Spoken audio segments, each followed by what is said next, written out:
مستم از ایوان نجف قبله ایمان نجف مستم از ایوان نجف قبله ایمان نجف سرم خاک پای علی جانم به قربان نجف سرم خاک پای علی جانم به قربان نجف علی مولای منه علی آقای منه علی دنیای منو علی عقبای منه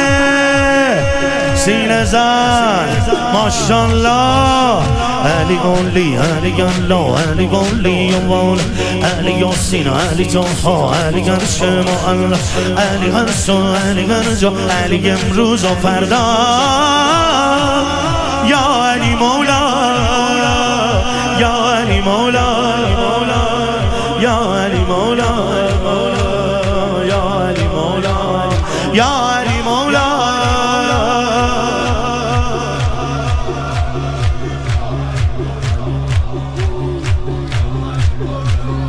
سلطان و شاه لوچشم خلقت را منظور و هدف افضل از قرآن علی از کعبه بالاتر نجف افضل از قرآن علی از کعبه بالاتر نجف علی مسجود منه علی معبود منه علی مشهود منو علی مقصود منه یا حیدر حیدر علی دینو علی ایمان علی آیات قرآن علی حیو علی سبحان علی میار و میزان علی فاطر علی فرقان علی توحید الرحمن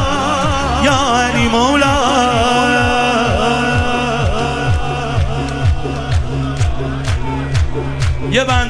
یه بند دیگه همه تونو به مولا یا علی مولا